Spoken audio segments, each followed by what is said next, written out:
live walkthroughs of your bank account. No, that is a no. Some public offices are crossing the line when it comes to data protection and GDPR.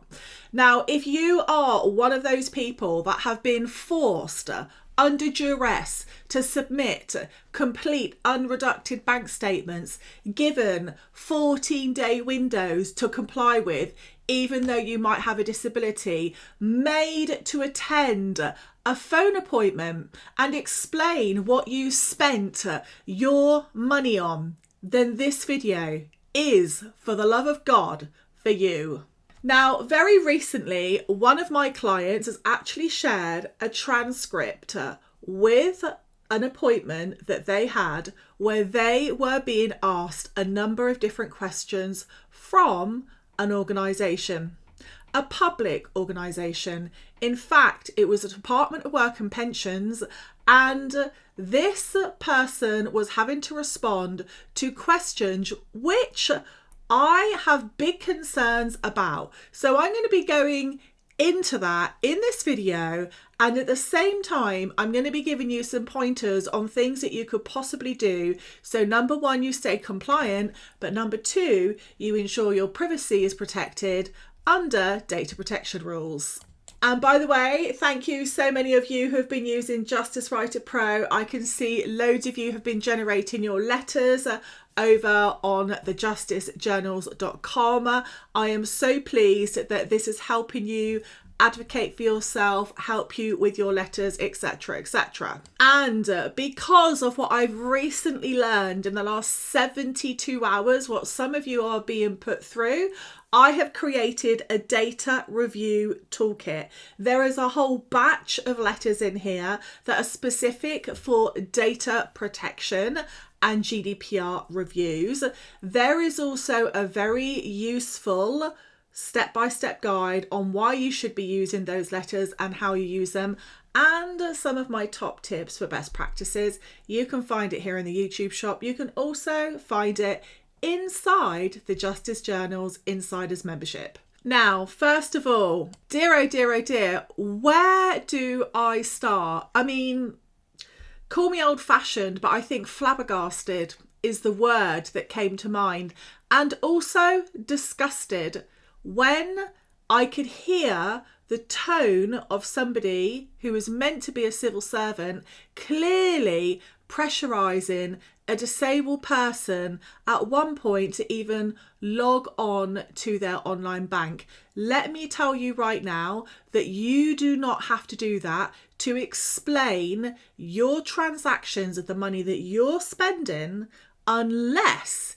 you are in a fraud and compliance interview. From what I am learning, even more so from you all telling me in your comments, the vast amount of emails I've had over this, and some very concerned, vulnerable people reaching out to me. Now, if you're claiming something like universal credit, of course, they are obliged to verify your income and your capital. Absolutely.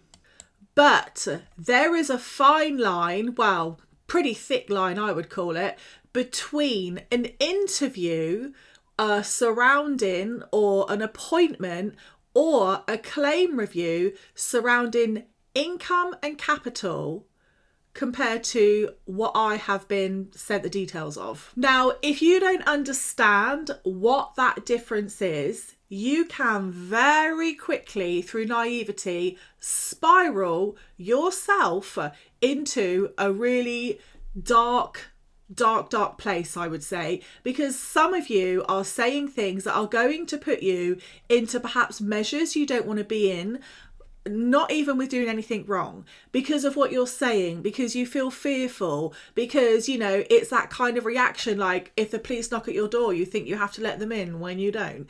It's, well, unless they have a warrant.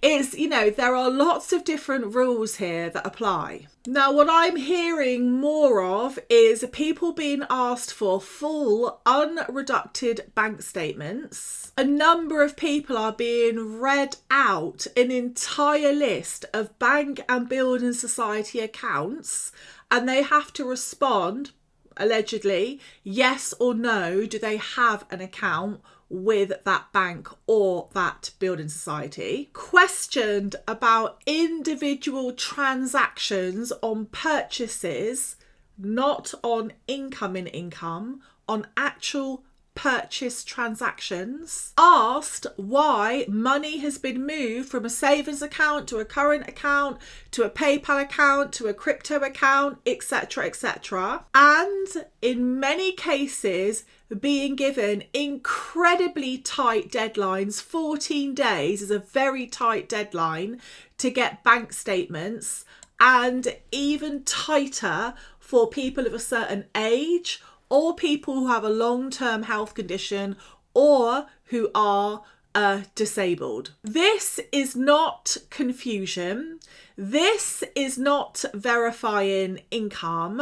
This is a very, very clear pattern of information harvesting, 100%. Now, I have seen this transcript where certain claimants, or this particular claimant, was told things like, this is our standard, you have to comply. Just answer the question, is that a yes or a no? Can you log into your bank account and tell me what you spent £300 on such and such a date? This is definitely going beyond verifying income and capital. Now, as ever, it appears lots of these people conducting these appointments know very little about what they're doing.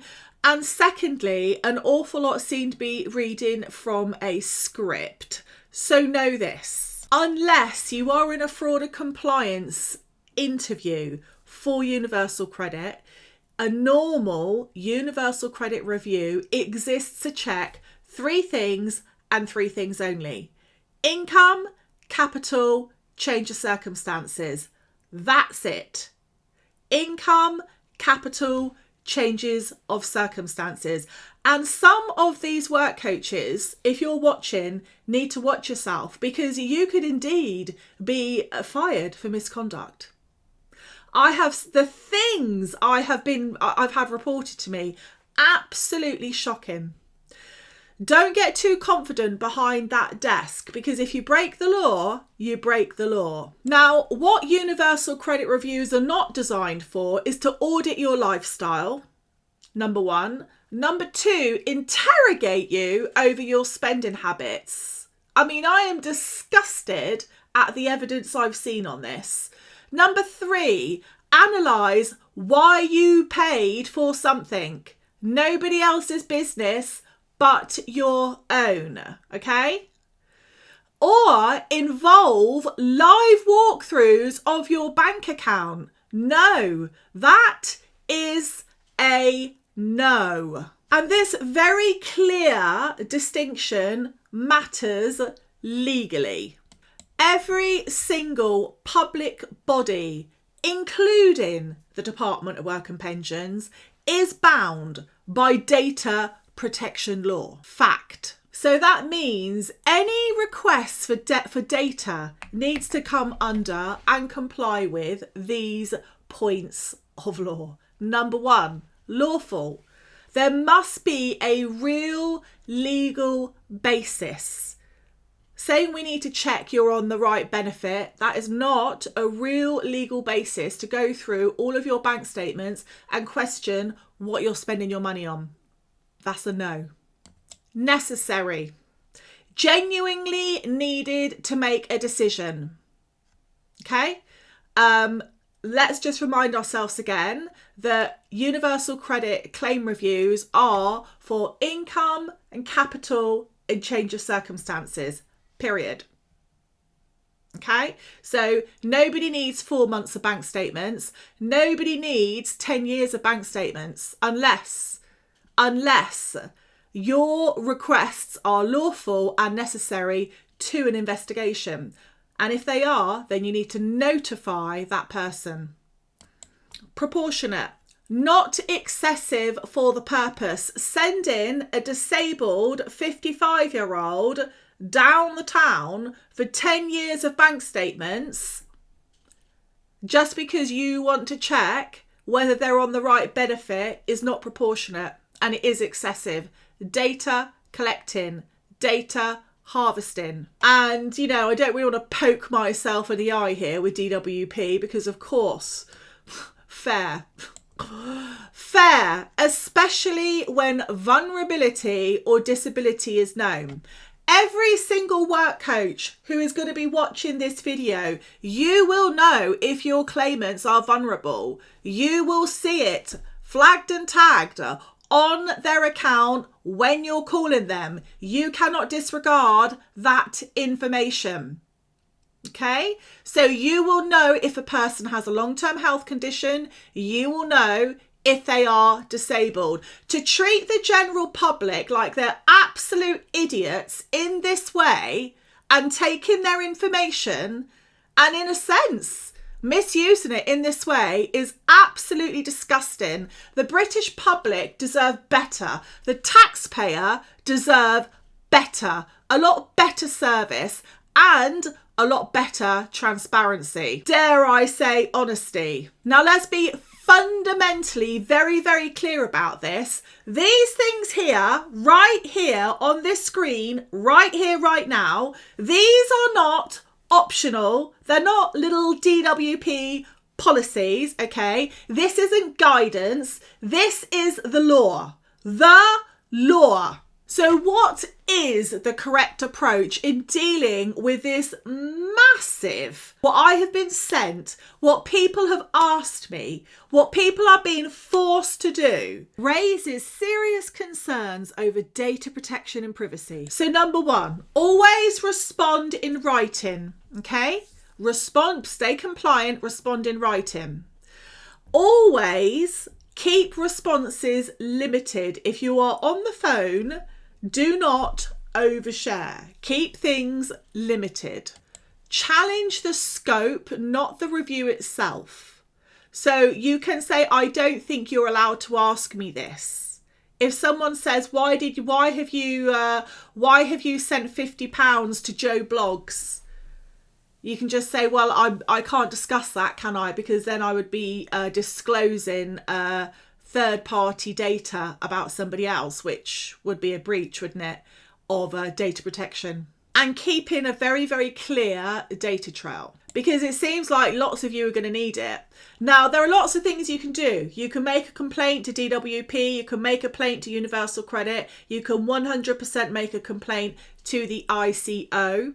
And if you really want to go that far, you could even consider taking legal action or requesting that whoever's made up this really stupid policy, guidance, because it's not going to be a policy, has some kind of judicial review. Now, if anybody wants a hand with any of these things, obviously we have the data review toolkit, which I think is going to be more than a blessing in disguise. And please do not give out your online banking passwords to anybody in the job centre. Nobody should be asking you for that. And also your driving licence as well should not be retained on anyone's computer. And if you're really unhappy about what you're being asked, you can ask, say you want to end the review and you want to have all of the questions submitted to you in writing. And that might be a very clever thing to do. Anyway, that's it from me for today, because what is happening down at DWP, I do not know. Seems like you have a lot of data protection training to redo in your offices, a lot. I would get on and do it instead of wasting people's time with 1 hour universal credit reviews on things you're not allowed to ask questions about. Absolutely shocking.